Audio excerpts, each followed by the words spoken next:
The night is quiet. Too quiet. The streets are drenched in the echo of footsteps, but no one dares to look behind them. A shadow slips across the alley wall, and a single drop of blood paints the ground like a warning.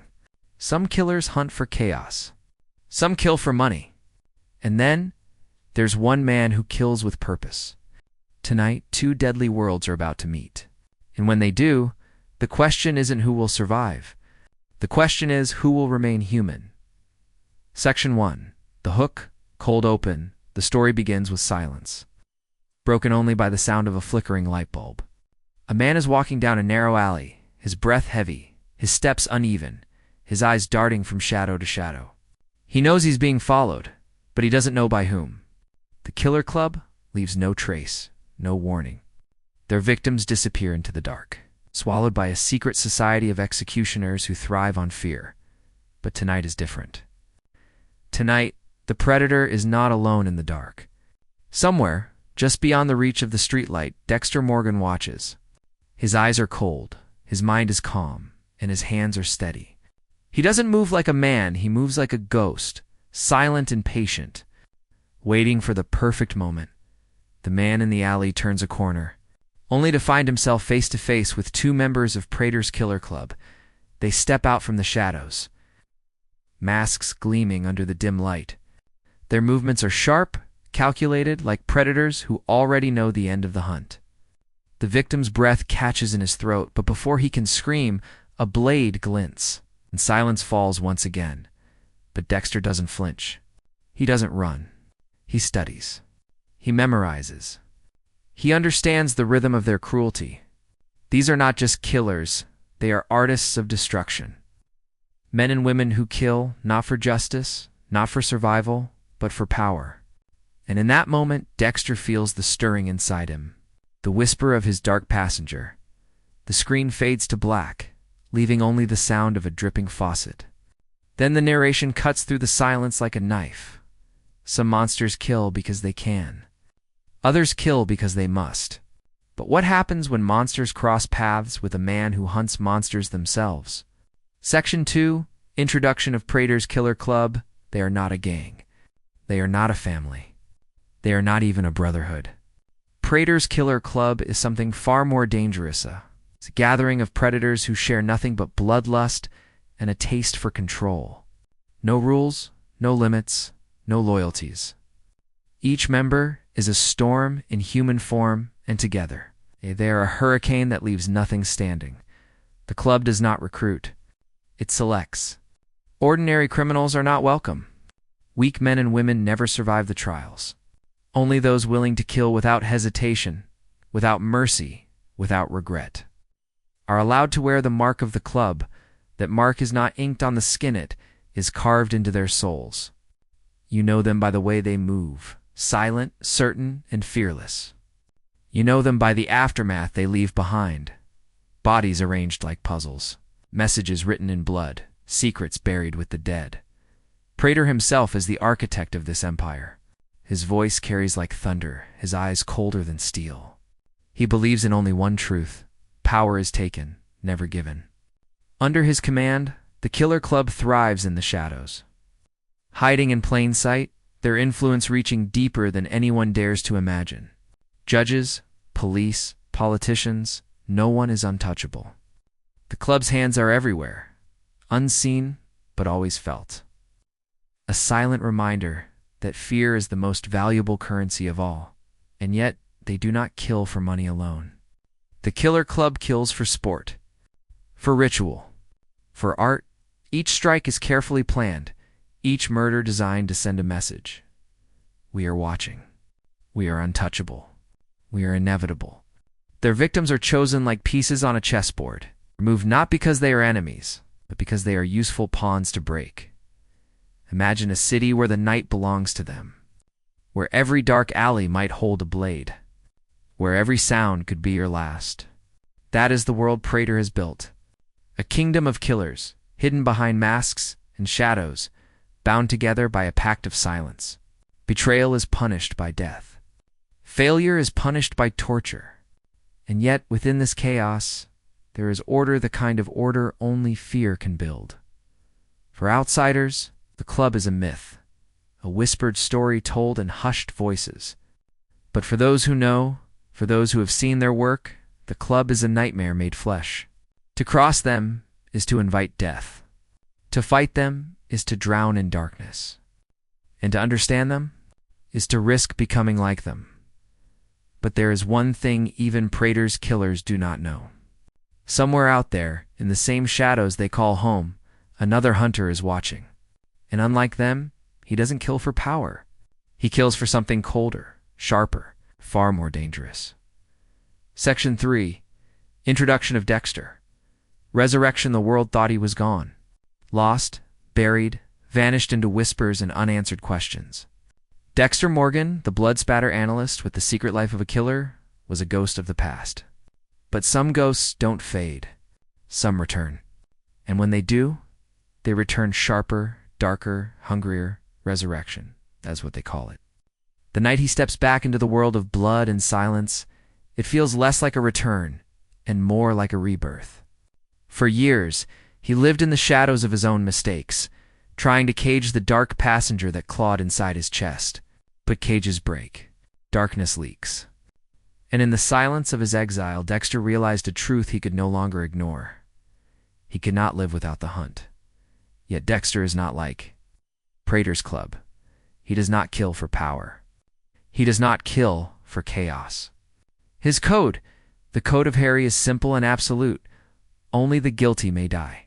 Murderers, predators, abusers who hide in plain sight, untouched by law and shielded by corruption, those are his prey. His knife is not guided by rage, but by justice. It's a twisted form of balance that only he understands. But justice in Dexter's hands is not clean. It is ritual. Plastic sheets, syringes, the careful precision of a scientist turned executioner. Every step calculated, every breath measured. To some, he is a monster. To others, he is a savior. To himself, he is both. Resurrection does not make him weaker. It makes him sharper. Years in hiding gave him clarity. He knows the world is darker now, filled with predators who no longer fear exposure. Prater's Killer Club is proof of that, a society of executioners who break the very line Dexter lives by. They kill anyone. Innocent or guilty, it makes no difference. To Dexter, that is chaos. And chaos cannot be allowed to thrive. Imagine him now, alone in a dimly lit room, studying the evidence. Strings of photos pinned to the wall, crime scenes dissected, patterns analyzed. He doesn't see random murders. He sees order, a rhythm, a signature. The Killer Club has their own ritual. But to Dexter, rituals are maps. And maps always lead to prey. The resurrection of Dexter is not a gift to the world. It is a warning. The return of a hunter who hunts hunters. A predator who preys only on predators. And while the Killer Club believes themselves untouchable, hidden by fear and power, they do not yet understand what it means to be stalked by a man who has no fear, no mercy, and no hesitation. The dark passenger inside him is no longer whispering. It is roaring. And with every roar, Dexter is pulled closer to the inevitable clash. The club kills because they can. Dexter kills because he must. And between those two truths lies a war that will paint the night red. Section. For the collision of worlds, the city was never meant to hold this much darkness. One shadow was enough to keep people awake at night. But now, two shadows move across the same streets. One belongs to Prater's Killer Club, a storm of merciless assassins. The other belongs to Dexter Morgan, a ghost who kills with purpose. And when shadows overlap, only one can remain. At first, they don't notice each other. The club's murders continue in rhythm, leaving their signature of fear carved into the city. But for Dexter, patterns are like fingerprints. He watches. He listens. He follows the trails that no detective dares to see. Every staged body, every ritual killing, every blood-stained warning left behind, it all connects. For others, these are random acts of cruelty.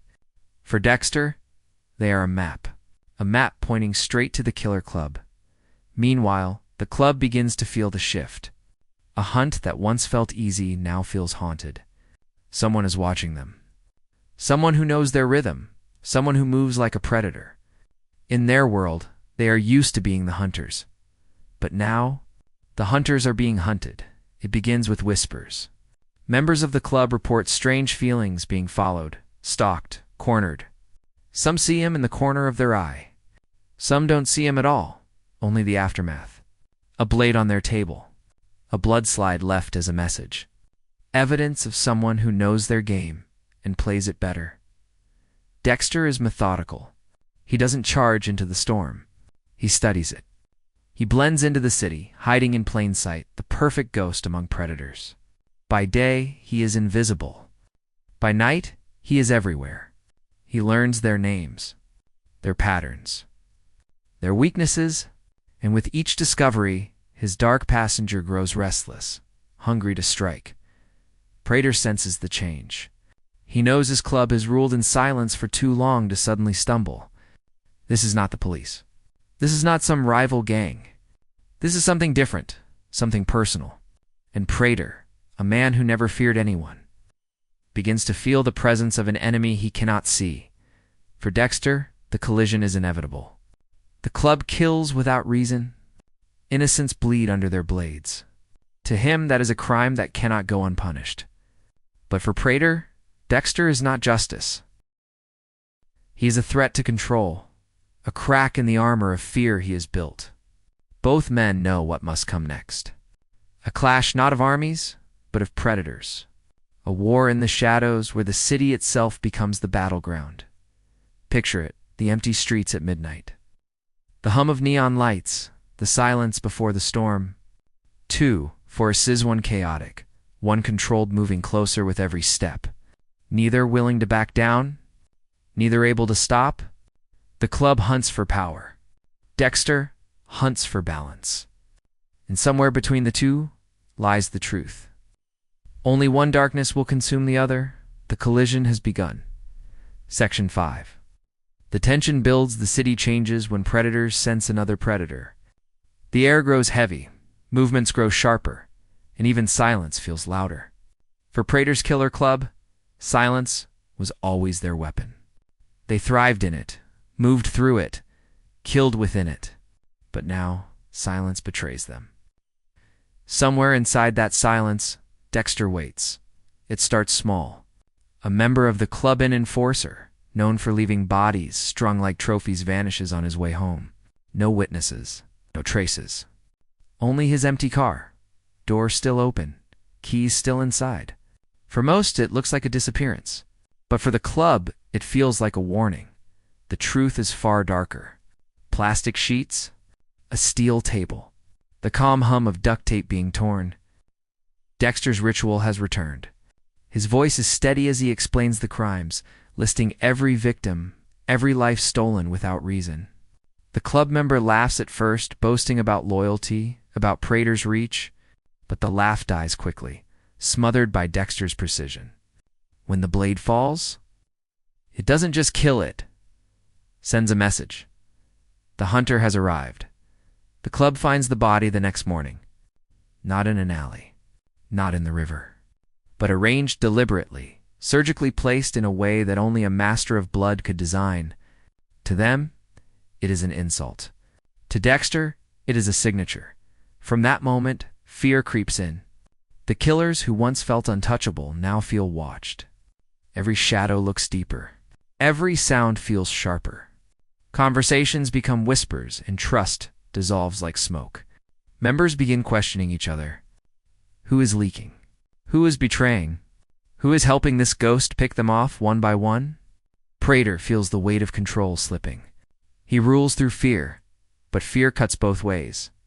If his killers fear the wrong enemy, they stop obeying. And so, the club turns its eyes outward, hunting the hunter. They scour alleys, they interrogate suspects, they pull apart the city looking for the ghost that bleeds them. But Dexter is not a man they can catch. He is patient. He is methodical. He moves when they sleep, and he disappears when they wake. To him, their chaos is loud, predictable, desperate. To them, his silence is suffocating. Every night the game deepens. Dexter leaves clues not to taunt, but to control. A drop of blood on a club leader's doorstep. A knife driven into a map marked with their hideouts. A plastic glove left inside one of their cars. Small reminders that he is close, closer than they imagine, yet untouchable. For the first time in years, the hunters feel hunted. And for Dexter, the tension is intoxicating. His dark passenger thrives on their fear, feeds on their confusion. But even as he controls the game, he knows one truth: Prater will not stay silent for long. The man who built the killer club will strike back, and when he does, the storm will be unlike anything Dexter has ever faced. The tension is no longer just building, it is tightening. It's like a noose around the city's throat. And soon, something will snap. Section 6, the face-off night tastes like metal. Cold, sharp, restless. The city feels different, like it's holding its breath, waiting for something to break. For weeks, Dexter has hunted the killer club in silence, cutting into their ranks, one body at a time. For weeks, Prater has searched for the ghost in his kingdom, desperate to drag him into the open. Now, finally, the search ends. The storm arrives. It begins with bait. The club sets a trap in an abandoned warehouse at the edge of the city. A place once used for shipments, now turned into a hunting ground. They spread whispers through the underground, baiting Dexter with the promise of a child trafficker slipping through their grasp. A guilty man, the kind of prey Dexter cannot ignore. They know his code. They know he only kills the guilty, and they intend to use that code against him. But Dexter's not blind. He sees the trap before he steps into it. He studies the angles, the exits, the sound of footsteps echoing too evenly in the dark. Yet he does not walk away. No, Dexter walks in because he knows what waits inside isn't just prey. It's proof. Proof that the club is desperate. Proof that Prater himself is watching. And Dexter never backs down from watching eyes. Inside, the warehouse is a maze of shadows. The floor is wet, slick with oil. Chains hang from the rafters, swaying slightly as though moved by unseen hands. At first, silence. Then a laugh. Low, mocking, echoing through the steel walls. A figure steps into the dim light. A mask gleams. And behind that mask, the cold certainty of a killer who believes himself untouchable. The club surrounds him. 5 shadows, moving in unison, circling. They expect him to falter, to panic, to show fear. But Dexter stands still. His eyes are calm. His breath steady. He watches, calculating every step, every hand, every glint of metal. To them, he looks like prey. To him, they look like pieces on a table. The first strike comes fast, too fast for the untrained eye. A blade flashes, slicing through the air. Dexter sidesteps, precise, controlled, letting the strike miss by inches. His counter is just as quick, a scalpel flashing in the dark. A reminder that his hands are not just hands, they are instruments. The club expected chaos. What they find is silence, sharper than their blades. The fight is not loud. It is not wild. It is a dance. Footsteps scraping against concrete, chains rattling as bodies collide. The faint thud of fists and the hiss of blades cutting air. Dexter moves like a surgeon, every strike aimed to disable, not to kill, not yet. Because for Dexter, death is ritual, not improvisation. But then, the air shifts. The others fall back, and from the shadows, a heavier presence emerges. Prater himself. His frame larger, his stance commanding. He does not wear a mask, he doesn't need to. His face is the mask, carved in steel, unflinching. His eyes lock onto Dexter's with a calm, brutal certainty. For a moment, time stops. 2 predators. 2 codes. 2 worlds colliding in silence. Prater speaks first, his voice low, controlled, dripping with confidence. I've heard of you. The butcher who pretends he's different. A killer who hides behind rules. But rules don't make you strong. They make you weak. Dexter doesn't reply. He doesn't need to. His silence is an answer sharper than words. Then, just as quickly as it began, it ends. Sirens wail in the distance falls, alarms planted by Dexter himself. Red lights wash through the windows, forcing the club to scatter. Prater doesn't flinch, doesn't run, doesn't break his stare. He only smiles at cold, knowing smile as if to say, "This isn't over." Dexter slips into the shadows, vanishing as the hunters retreat. No one dies tonight. But something greater is born. A war no longer in whispers, but in blood. The face-off has ended. But the hunt has only begun. The city is quiet again, but it is not peace. It is the silence that follows a storm streets washed in shadows, echoes of violence hidden behind closed doors. The killer club bleeds, but they are not broken. Dexter walks away, but he is not free. Both sides have tasted each other, and both know the fight is far from over in the club's hidden chambers. Empty chairs mark the absence of the fallen. Their deaths hang in the air like smoke, heavy and unspoken. Fear ripples through the ranks, but so does anger. Prater stands over them, unshaken, his eyes burning with cold fury. He does not speak of weakness. He does not mourn. He simply raises a glass, and with a voice that feels like thunder rolling across the room, he vows, "This is not the end. This is the beginning."